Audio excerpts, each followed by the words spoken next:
G'day guys, and welcome to another Outriders video. Red Coat here, and we're going to be going over just some basic tips and tricks for you when you're starting the game right up until when you start getting into the grinding harder levels, just for those who are struggling to get into it a bit more.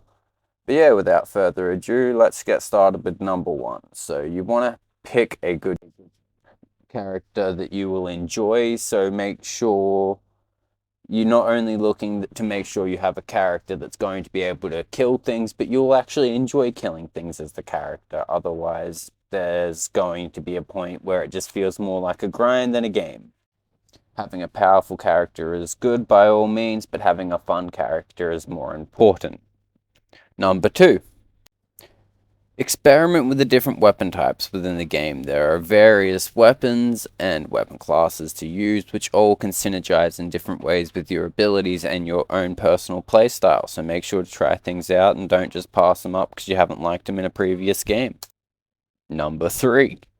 When you first start trying to build a character, the first thing you're going to want to do, though it may seem obvious, is at least read all your end skills to find out which path you're going to be taking so you can see what type of build you are actually going for and if it's going to work for you.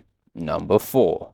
If this is your first time playing the game and you haven't had a chance, make sure to experience the story. It's actually pretty good given everything, and yeah, Square Enix as usual did good with at least the story, and so did People Can Fly, so give it a look and don't miss out. Number five. Remember, this is a multiplayer game, so if you can find some friends to jump on and try it with you, or even just find a party on a Discord server to teach you a few tricks while you're playing and have some communication, it can just make that grind go so much quicker. Number six. Learn to read your gear cards. It's easy, it will help you once you know what you're doing, and if you need help, let me know and I will release a short form video explaining a bit better, but the basic is your weapon and gear cards are broken into three sections. You got your normal, which is just your standard gear card that you should be used to looking through from almost any RPG, which is then you've got your attributes, which is the ones with the little shard diamond looking things, and they are all upgradable but not changeable. Whereas your attributes, your standard weapon card can be changed by your variant. And then finally, you will have anywhere between 1 and 3 mods, depending on the rarity of your gun. One of these mods can be changed out of the first 2 at any given time. Number 7. This game doesn't have a transmog system where you can change how gear looks. Just because a piece of gear looks like trash, don't destroy it. If it's good, just give it a new skin.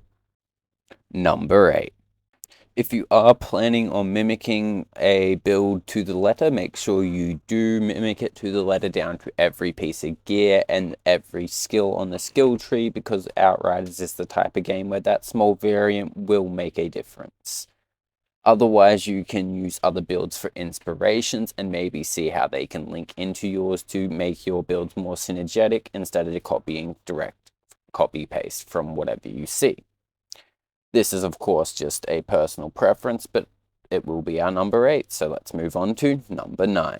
Well, this may not be important when you're first starting off at the very beginning of the game. As you start to progress through the game more, you will probably find you want to try make your build more synergetic or flowy, where your abilities flow into each other, making them work off each other more so than just being a grab bag of random things that you like to throw at enemies.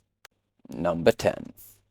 Epic and legendary gear may as well be the same thing when it's outside of a set, so don't focus on a piece of legendary gear if you got an epic that's better and it's not being used for your legendary set ability. But yes, this also does leave a lot of the legendary guns feeling unoriginal, and you may end up finding you use the epics more than legendaries when it comes to guns. Number 11.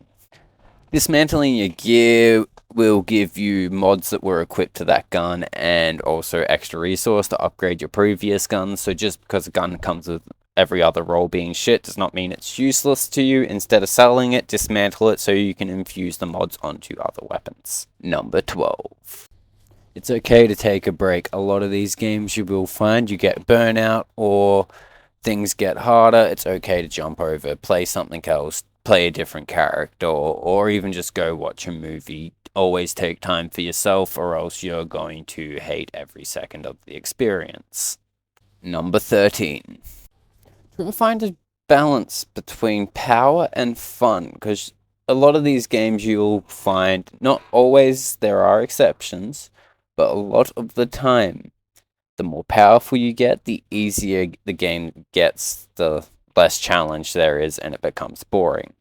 So although it's fun to have these really powerful builds and show them off, don't keep them, because you will end up just getting bored of the game if you keep the most overpowered build you can find. Number 14.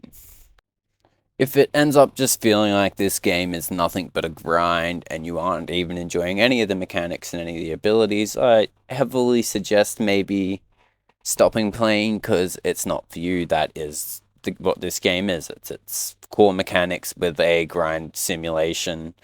At the end of the day, it doesn't look like we're getting any new content, so if you are not enjoying what is there, don't play it. Number 15. It's a game. Have fun. That is the most important thing. Don't play to be the best. Just play to have fun, and you will have a lot more fun playing games. Thank you for watching the video. Please don't forget to follow, subscribe, all that stuff. You know the drill. And I will be continuing to stream Outriders this month every Monday and Friday at 8:30 p.m. Australian Eastern Standard Time, or plus 10 GMT for those who use that Greenwich Mean Time.